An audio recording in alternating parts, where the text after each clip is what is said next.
Shalom, salam sejahtera untuk kita semuanya. Selamat pagi. Agama yang bersinar. Renungan pagi kita hari ini, Kamis 13 April 2023 dengan judul Tuhan mengizinkan penderitaan. Ayat inti terdapat di dalam Mazmur 90 ayat yang ke-15. Firman Tuhan berkata, "Buatlah kami bersukacita seimbang dengan hari-hari Engkau menindas kami. Seimbang dengan tahun-tahun kami mengalami celaka." Saudara-saudara yang dikasihi Tuhan, pagi ini kembali saya memberikan 3 poin penting untuk kita renungkan. Poin yang pertama, Allah tidak menciptakan konflik, perjuangan, atau pencobaan untuk kita lewati. Izinkan saya meyakinkan Anda bahwa perjuangan dan konflik yang harus ditanggung dalam melaksanakan tugas, penyangkalan diri, dan pengorbanan yang harus dilakukan jika kita setia kepada Kristus tidak diciptakan olehnya. Hal-hal itu tidak dipaksakan oleh perintah yang sewenang-wenang atau tidak perlu. Hal itu tidak datang dari kerasnya kehidupan yang Dia minta kita lewati dalam pelayanannya. Pencobaan akan ada dalam kekuatan dan jumlah yang lebih besar, supaya kita menolak ketaatan kepada Kristus dan menjadi hamba iblis dan hamba dosa. Saudara-saudara yang dikasihi Tuhan, jika kita perhatikan kalimat-kalimat ini, maka kita akan mendapati satu makna bahwa Allah tidak menciptakan kesusahan bagi kita. Allah tidak menciptakan penderitaan, sakit penyakit, atau problema-problema. Tetapi Allah mengizinkan hal itu terjadi.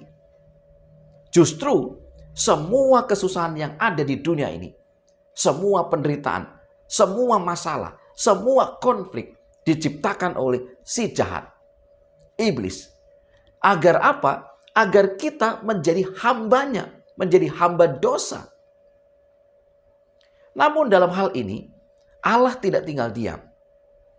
Betul, Allah mengizinkan hal ini terjadi agar kita semakin bertumbuh, agar kita semakin terus bergantung kepada Allah, dan agar kita mengalami kemenangan.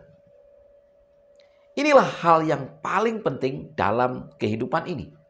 Ketika kita hidup dalam banyak persoalan, sejatinya kita diarahkan kepada Sang Pencipta kita. Poin yang kedua, jalan di mana Dia mengundang kita untuk berjalan tidak akan pernah merugikan kita jika kita selalu berjalan di dalamnya. Yesus mengundang kita untuk datang kepadanya. Dan Dia akan mengangkat beban dari bahu kita yang letih dan meletakkan ke atas kita kuknya yang ringan dan bebannya yang ringan. Jalan di mana Dia mengundang kita untuk berjalan tidak akan pernah merugikan kita jika kita selalu berjalan di dalamnya. Saudara-saudara yang dikasihi Tuhan, Allah menawarkan jalan yang terbaik, jalan yang ringan, jalan yang mendatangkan sukacita. Kuncinya adalah kita harus berjalan di jalan itu. Ketika kita berjalan di jalan-jalan Allah, maka Allah akan menanggung semua beban kita. Allah akan mengangkat beban kita dan menggantinya dengan beban Allah yang adalah ringan. Itu sebabnya Allah mengundang kita untuk datang kepadanya. Allah mengizinkan persoalan terjadi, kesusahan terjadi, penderitaan terjadi, agar kita datang kepadanya dan menyerahkan segala persoalan hidup kita, dan biarlah Tuhan sendiri yang akan menanggung seluruh beban-beban hidup yang kita derita itu. Saudara, jalan yang Tuhan tawarkan adalah jalan kedamaian, jalan yang penuh dengan sukacita. Di poin yang ketiga dikatakan, pengorbanan yang harus kita lakukan dalam mengikuti Kristus hanyalah beberapa langkah untuk kembali ke jalan terang, kedamaian, dan kebahagiaan. Ketika kita menyimpang dari jalan kewajiban, itulah jalan menjadi sulit dan berduri. Pengorbanan yang harus kita lakukan dalam mengikuti Kristus hanyalah beberapa langkah untuk kembali ke jalan terang, kedamaian, dan kebahagiaan.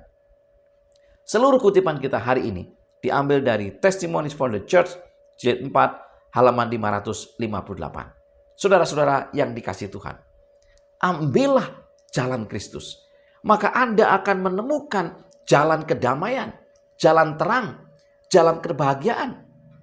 Benar bahwa setan yang menyebabkan konflik, benar bahwa setan yang membuat kita masalah, yang membuat kita ini hidup dalam penderitaan, hidup dalam kekecewaan, dalam kegagalan.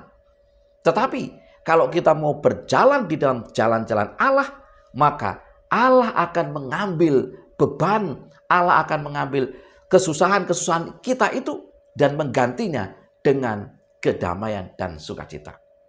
Ikutilah jalan-jalan Allah.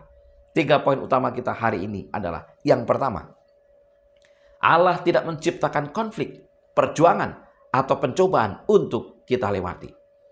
Yang kedua, jalan di mana Dia mengundang kita untuk berjalan tidak akan pernah merugikan kita jika kita selalu berjalan di dalamnya. Dan yang ketiga, pengorbanan yang harus kita lakukan dalam mengikuti Kristus hanyalah beberapa langkah untuk kembali ke jalan terang, kedamaian, dan kebahagiaan. Saudara-saudara yang dikasihi Tuhan, ketika kita berada di dalam jalan-jalan kesusahan, kita berada dalam konflik, kita berada dalam kegagalan, sejatinya setanlah yang merancang itu agar kita jatuh dalam dosa, menjadi budak dosa. Tetapi Tuhan menawarkan satu jalan yang penuh dengan kedamaian. Oleh sebab itu, biarlah kita mengikuti akan jalannya. Maka beban hidup kita, seluruh persoalan-persoalan yang kita hadapi akan ditanggung olehnya dan kita akan diberikan beban yang lebih ringan. Itulah kasih dan pengorbanan Yesus yang sejati. Mari kita tunduk kepala dan berdoa. Tuhan di surga, Allah yang penuh kasih, kami bersyukur untuk setiap kebaikan dan kemurahan-Mu. Benar, Engkau mengizinkan penderitaan terjadi, tetapi Tuhan menyediakan sarana, Tuhan menyediakan jalan, Tuhan sendiri akan mengangkat beban masalah kami. Berkati kami sepanjang hari ini dalam segala aktivitas kami. Dalam nama Yesus kami berdoa. Amin. Saudara-saudara yang dikasihi Tuhan, selamat beraktivitas. Agama yang bersinar. Tuhan memberkati kita.